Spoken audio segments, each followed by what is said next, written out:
Olá a todos, bem-vindos à nossa segunda aula do módulo 2 do nível básico do curso de Grego do Novo Testamento.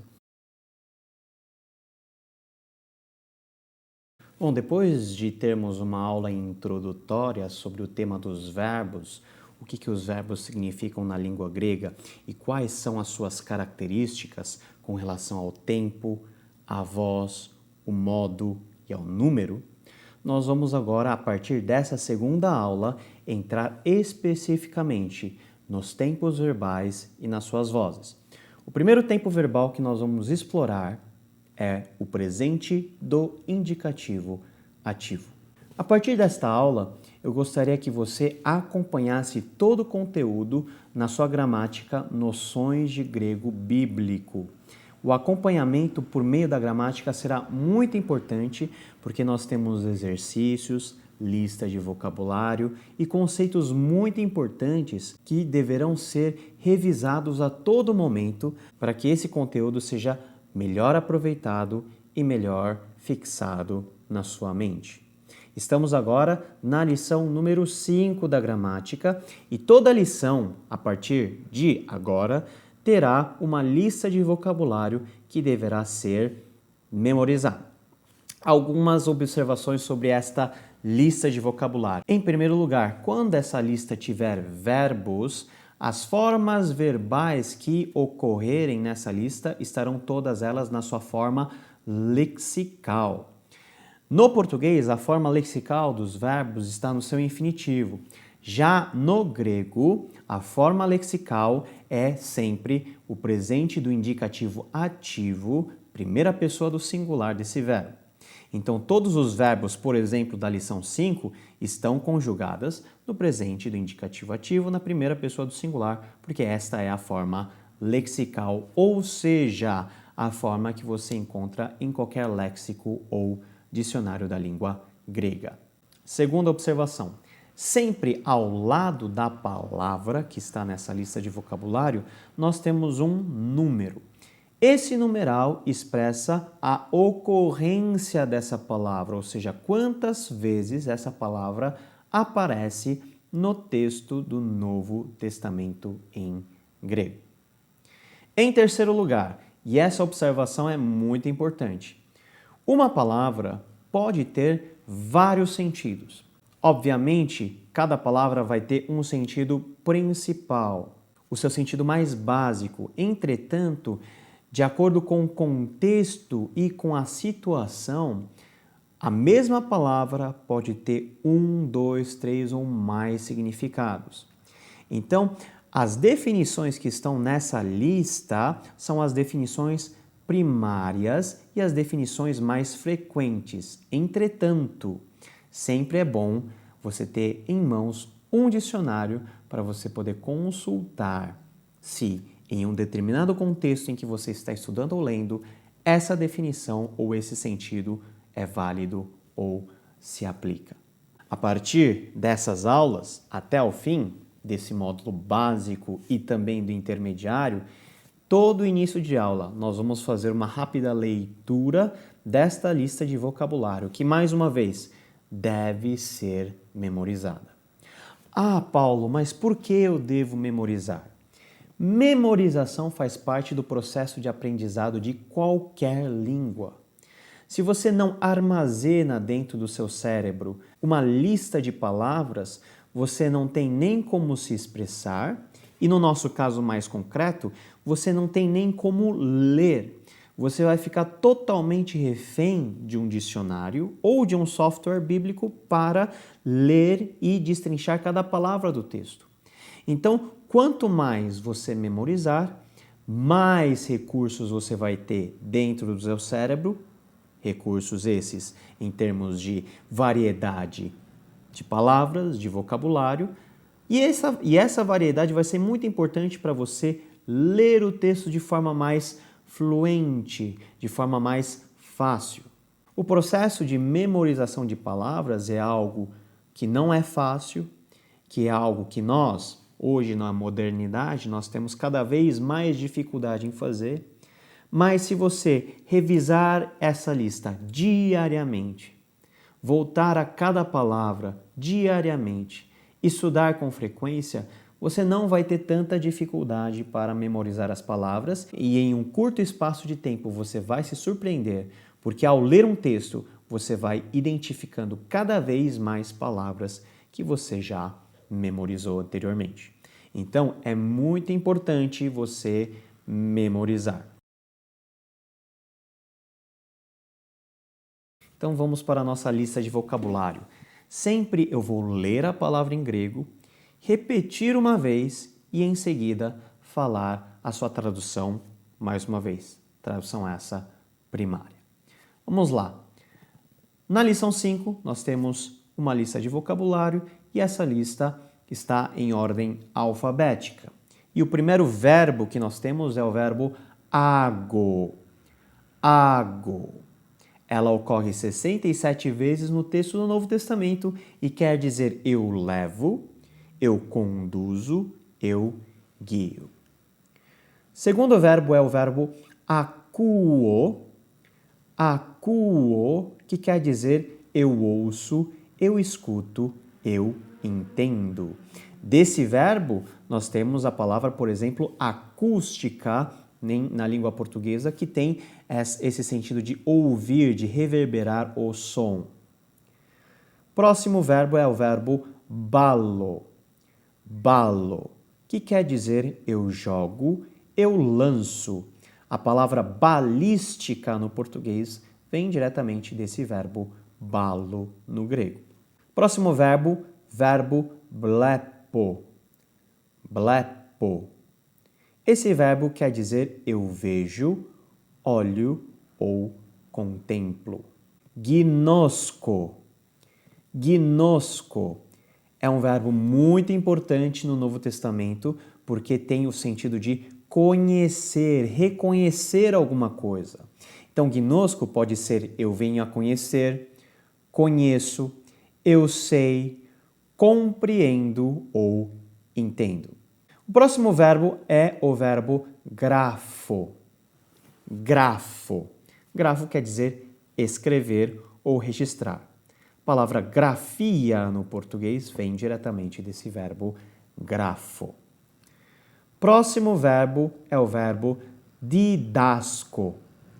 Didasco, que quer dizer eu ensino alguma coisa. Ensinar. A palavra em português didática vem desse verbo. Note que no decorrer dessa lista, você já pôde identificar que muitos verbos em grego têm o seu correspondente em português. Isso porque a língua portuguesa deve e muito à sua origem latina, ou seja, do latim, e também do grego. Então, nesse sentido, muitos verbos são de fácil identificação para nós que somos falantes da língua portuguesa. Vamos lá para a próxima palavra, heurisco. Heurisco quer dizer eu acho ou encontro. Quando Arquimedes descobriu o conceito envolvendo o movimento dos líquidos e dos fluidos, diz o mito que ele disse Heureka, descobri, achei a solução, que vem justamente desse verbo heurisco. Próximo verbo, thelo. Thelo quer dizer eu quero ou desejo.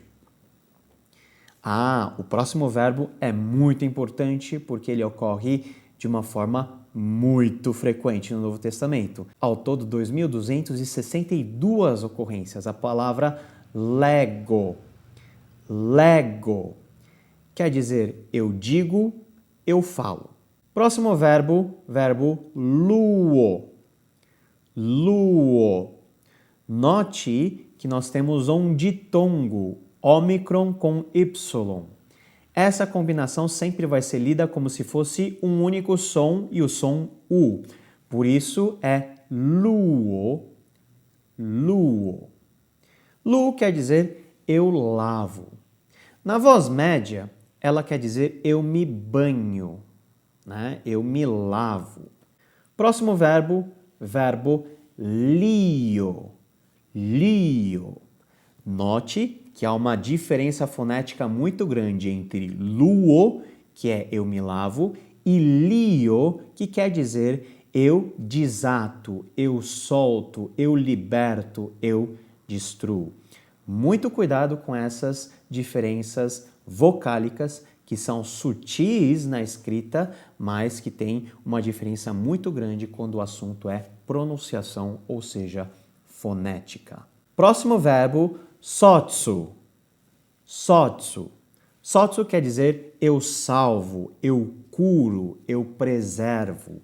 Né? É uma daquelas palavras que tem uma ampla gama de sentidos. O leque semântico dele é bem variado e, dependendo do contexto, a habilidade do exegeta ou do tradutor está em captar o sentido mais próximo e correto dessa palavra. Próximo verbo, filasso. Filasso, que quer dizer guardar. Né? Guardar no sentido de você reter alguma coisa, de você preservar alguma coisa, ou também no sentido de aprisionar algo ou alguém. Próximo verbo, verbo hairo. Hairo, que quer dizer eu me alegro, ou nas versões mais antigas, eu me regozijo. Penúltima palavra que nós temos nessa lista é a palavra ou é o verbo mais importante do Novo Testamento. Verbo eimi. Eimi. Ela ocorre 2.461 vezes no texto do Novo Testamento e tem um sentido, né, de ser, acontecer, ocorrer, existir. Então, literalmente, eimi pode ser eu sou, eu estou, eu existo, ou aconteceu, houve. É um verbo que abarca também uma ampla gama de variedades semânticas que devem ser analisadas sempre à luz do contexto. Por fim, nós temos uma palavrinha muito importante, que é a partícula negativa u. A partícula u quer dizer não, né? Ela tem valor adverbial negativo, sempre atrelado junto a um verbo. Note que nós temos a forma uk, terminado em capa, que ocorre sempre antes de uma palavra que tenha ou que comece com uma vogal com aspiração branda, com espírito fraco. Já terminado em ki, ele sempre vai anteceder uma palavra que começa com uma vogal que tenha sobre si uma aspiração forte ou um espírito áspero. Por fim, a partícula u, né, com acento e aspiração branda sobre o y, ela sempre vai estar na última posição de uma oração, ou seja, ela sempre vai ser a última palavra de uma oração. Ela é muito rara e ocorre pelo menos em 2 textos que estão especificados aí na sua lista de vocabulário, Mateus 5:37 e 13:29. Vale a pena você dar uma consultada. Pessoal, esta é a nossa primeira lista de vocabulário. Então, por favor, memorize, visite essa lista o quanto você puder, todos os dias, anote, leve com você no trabalho, né? Revise isso durante os seus momentos de folga e torne esse vocabulário algo seu, porque pode ter certeza que quanto mais você memorizar vocabulário, mais você terá facilidade em ler o texto do Novo Testamento em grego lá para frente. Então vamos lá para a nossa segunda parte da aula, que agora sim vamos falar sobre o presente do indicativo. Vamos lá? Qual que é o significado básico desse tempo verbal? Na gramática está escrito o seguinte: em todos os modos, incluindo o indicativo, o presente expressa uma ação contínua ou num estado incompleto, chamada ação durativa ou linear. A ação é considerada como progredindo em andamento ou acontecendo. Além desse significado primário acima mencionado, o presente do indicativo, e só no indicativo, pode também ter um significado secundário, ou seja, pode descrever a ação como progredindo no momento atual, localizando dessa maneira a ação no tempo presente. Em português, o presente do indicativo expressa a ação que está ocorrendo nesse momento. Na língua grega, quando nós, por exemplo, falamos balo, esse balo é o presente do indicativo ativo, primeira pessoa do singular. Esse verbo balo pode ser tanto traduzido como eu lanço, eu jogo, em um sentido um pouquinho mais pontilhar, como também um sentido mais durativo. Eu estou lançando, eu estou jogando. Dependendo do contexto, ambas as formas fazem sentido. Em outros contextos, você vai ter que fazer uma opção entre a forma mais instantânea ou a forma mais durativa. O importante é que o sentido básico do presente do indicativo na língua grega é esse sentido durativo, ou seja, uma ação que ocorre no exato momento, nesse momento, no tempo presente. Agora vamos para a parte morfológica. Como que é a carinha do verbo? Como os verbos são conjugados no presente do indicativo? Em primeiro lugar, vamos ver a sua forma no ativo, na voz ativa. Lembrando que no presente nós temos 3 vozes. A voz ativa, que é o sujeito fazendo a ação. A voz média, que é o sujeito praticando a ação em si mesmo. E a voz passiva, que é o sujeito sofrendo a ação de uma outra pessoa ou de uma outra circunstância.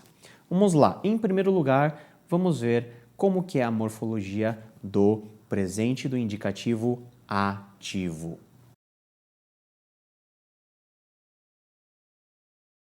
Bom, agora vamos dar uma olhada mais detalhada nas formas e nas flexões do presente do indicativo ativo. Bom, antes de chegarmos nas terminações primárias que nós devemos conhecer e também memorizar, vale a pena nós estudarmos como foi o processo de formação dessas flexões ao longo do tempo. Isso vai servir para entendermos um pouco sobre o como e por que as formas e as terminações primárias são desse jeito que nós vamos ver. Bom, nesse quadro nós temos as formas primitivas do presente do indicativo ativo. Temos o quadro dividido em número, singular e plural, pessoas, primeira, segunda, terceira do singular e primeira, segunda, terceira do plural. Nós temos a vogal temática, que foi tema da nossa aula passada, mas só para recapitular, é a vogal que liga o radical à sua desinência verbal. A forma primitiva daquilo que nós poderíamos chamar de protogrego envolve essas terminações.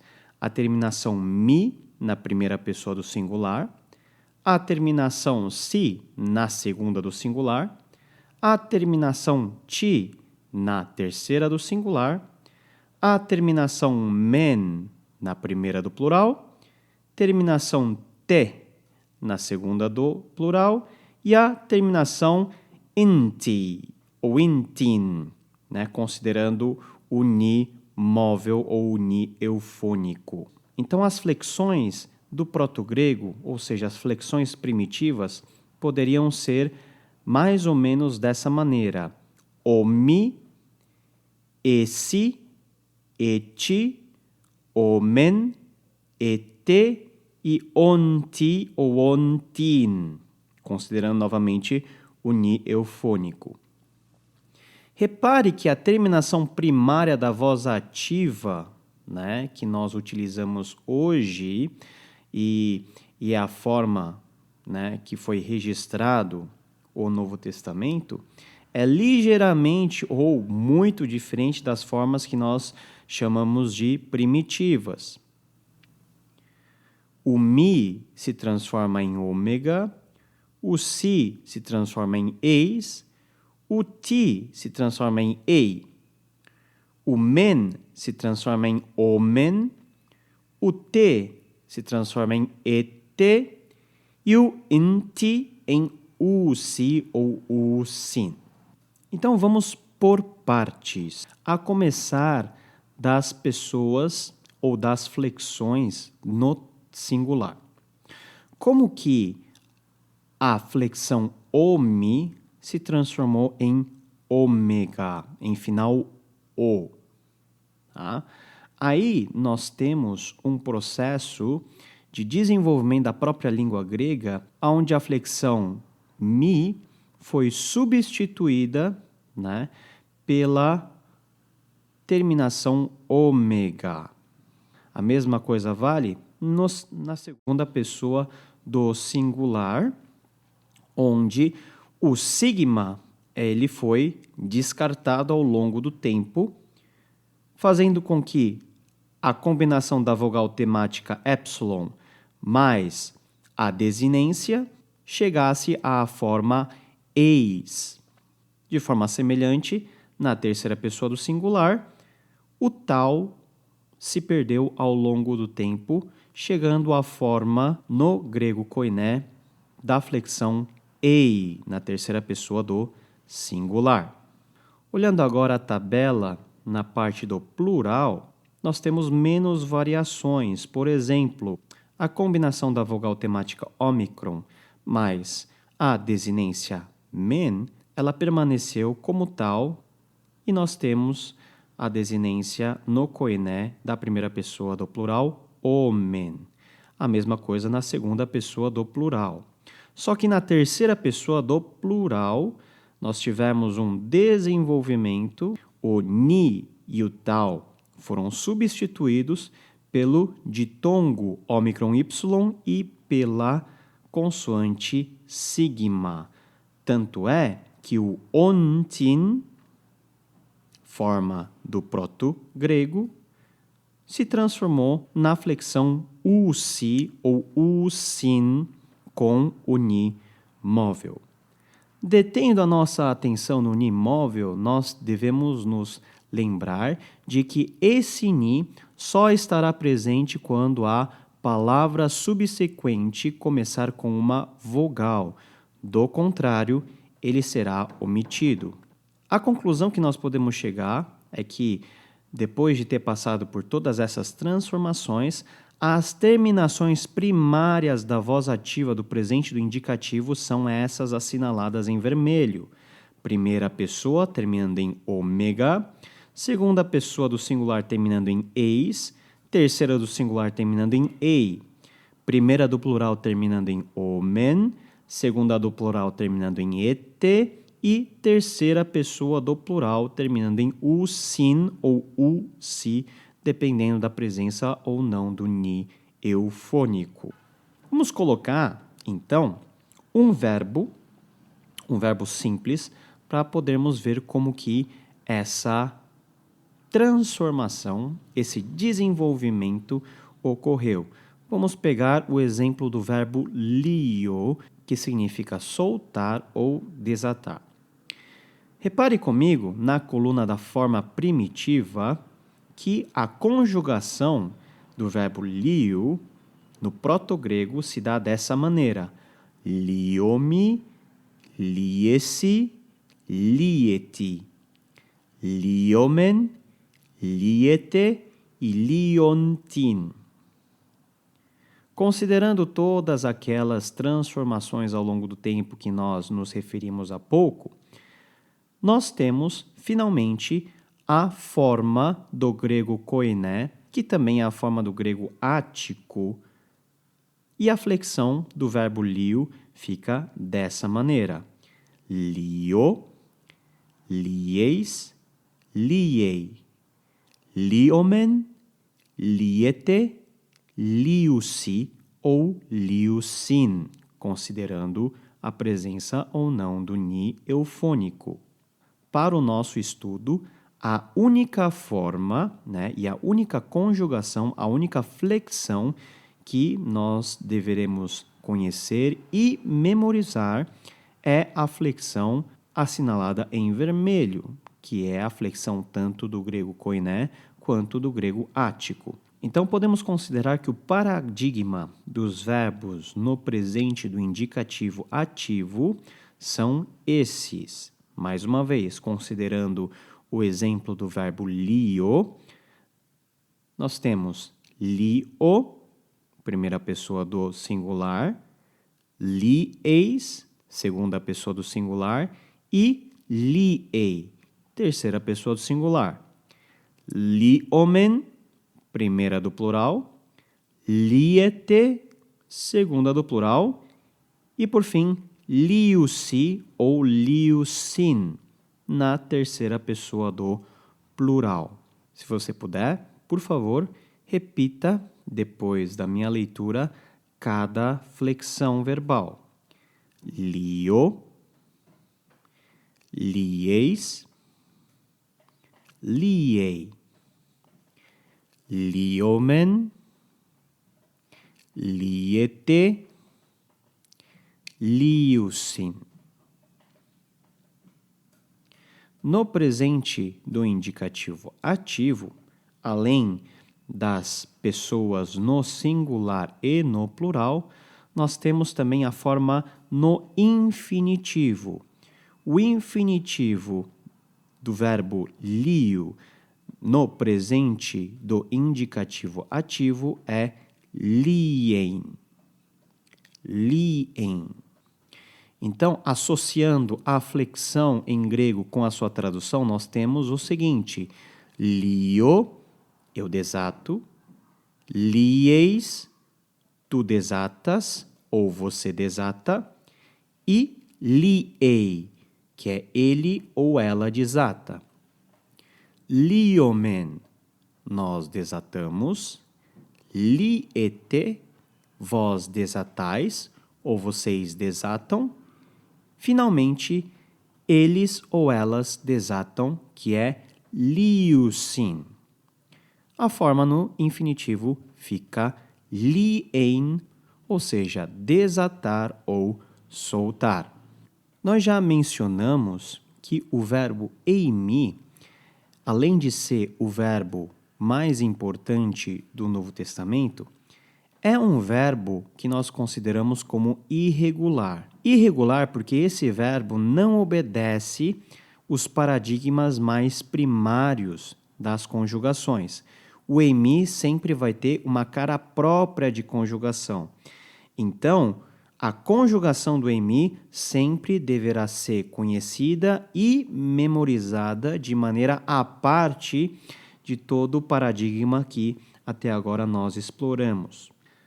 A conjugação no presente do indicativo ativo de eimi, ela vai ser muito parecida com a conjugação na forma primitiva.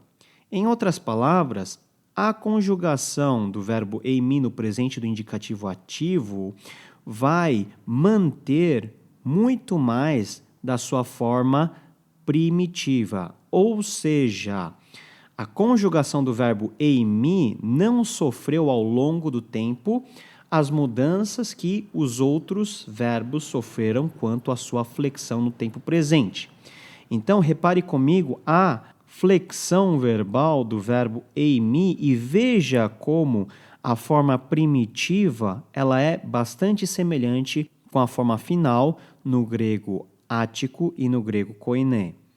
Temos eimi, ei, esti ou estin, considerando o neofônico.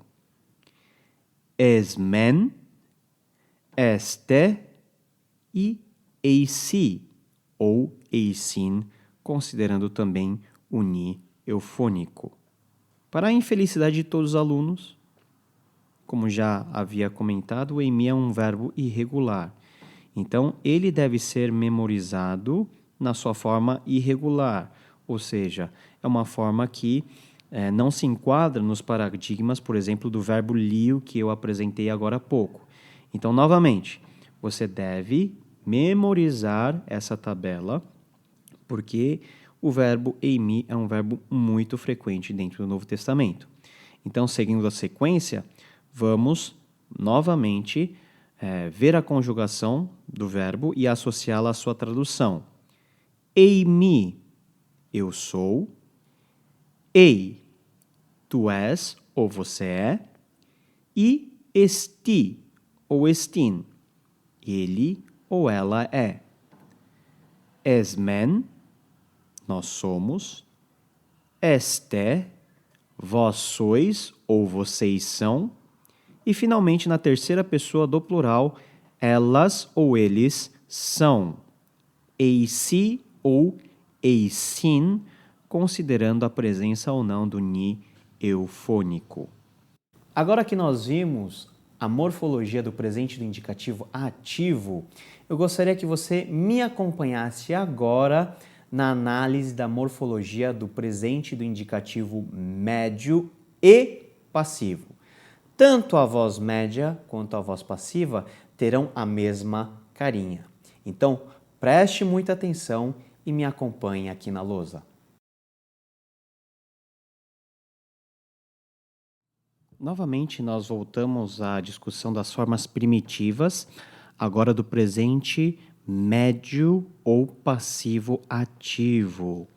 Note que as vogais temáticas continuam as mesmas, porque, enfim, a vogal temática não vai ter variação.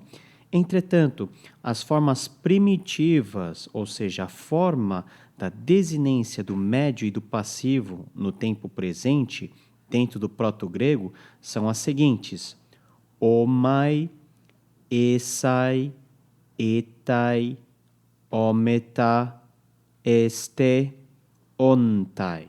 A segunda pessoa do singular merece um destaque porque a sua forma primitiva em relação à sua forma primária, utilizada no grego ático e no grego koiné, é bem diferente. Repare que a forma esai, que é a forma primitiva, se transforma em um eta com um iota subscrito. Como que essa grande transformação ocorreu entre essas duas flexões? Em primeiro lugar, dentro da flexão primitiva esai, o sigma ele se perdeu ao longo do desenvolvimento da língua. Então, de esai, nós temos eai. Entretanto, nós temos uma composição de várias vogais que estilisticamente e eufonicamente não ficam bem. Então, o epsilon vai se contrair com o alfa, gerando um eta. O eta que é uma vogal longa.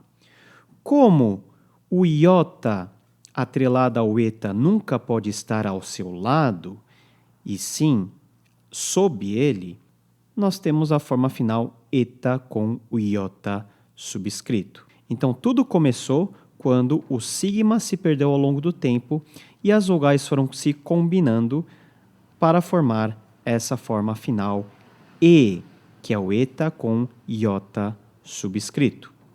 Vamos utilizar novamente o exemplo do verbo lio para nós flexionarmos conforme o presente médio e passivo ativo. Veja na coluna da terminação primária da voz média e passiva que o radical ele se atrela à sua flexão.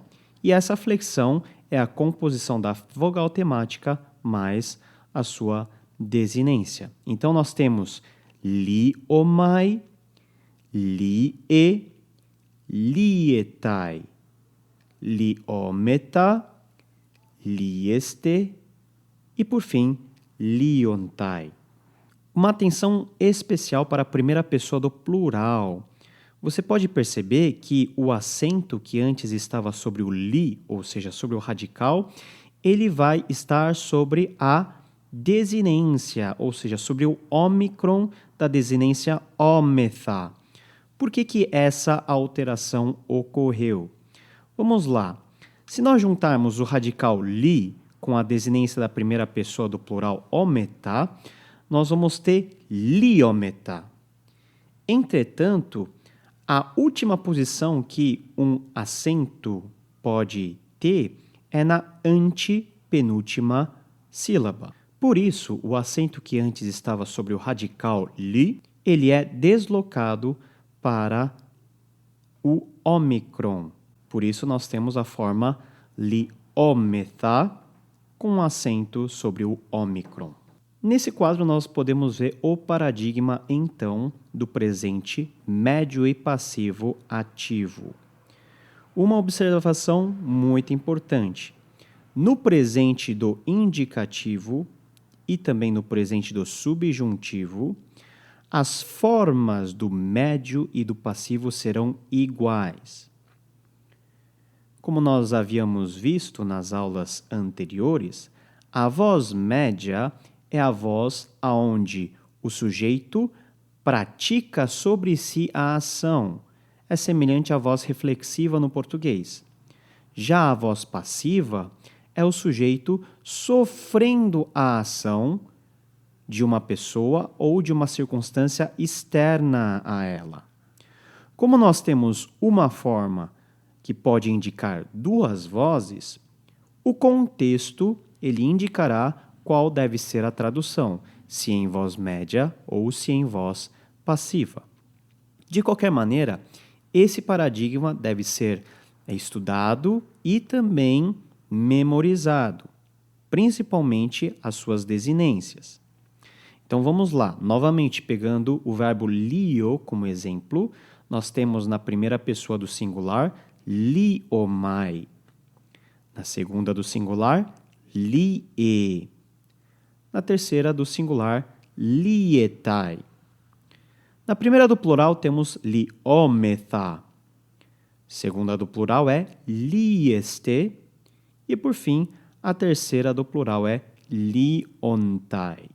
Da mesma forma que no presente do indicativo ativo nós temos uma forma do infinitivo, também no presente médio e passivo ativo nós temos o infinitivo que é liestai. Liestai.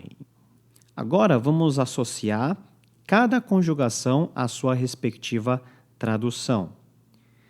Liomai, na primeira pessoa do singular, na voz média, será traduzida como eu me desato. Note que o sujeito ele pratica a ação sobre si. Eu me desato.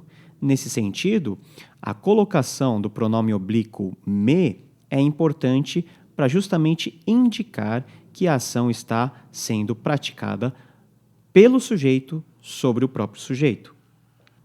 Na voz passiva, a tradução fica eu sou desatado, ou seja, a ação que está sendo feita não é o sujeito em si próprio, mas sim o sujeito está sofrendo a ação de um elemento externo, seja de uma pessoa, seja de uma circunstância.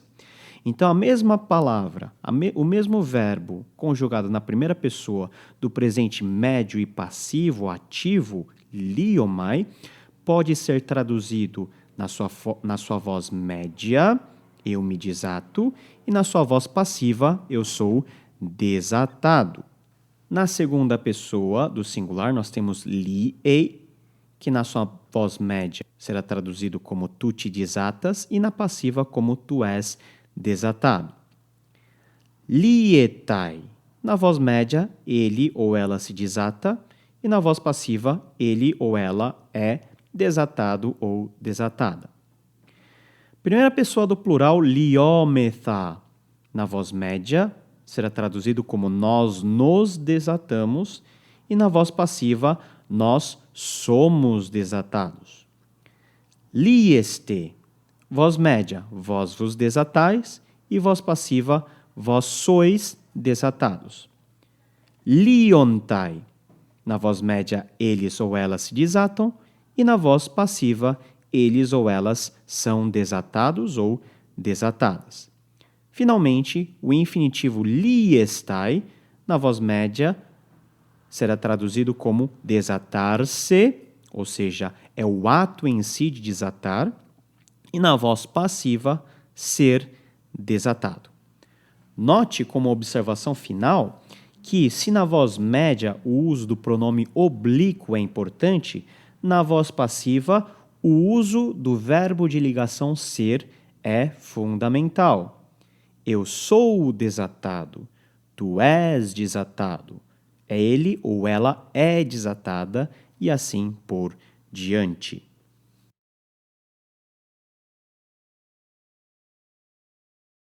Hoje nós tivemos a oportunidade de aprender sobre o presente do indicativo, tanto na sua voz ativa, média e passiva.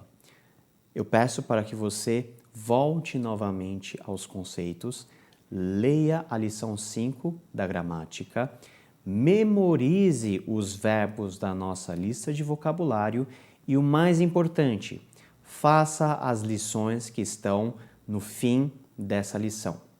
Faça elas com bastante cuidado, conjugue o máximo de verbos que você puder, esses verbos que estão lá na nossa lista de vocabulário, e tente memorizar as formas, as conjugações, tanto na voz ativa, quanto na média e como também na passiva.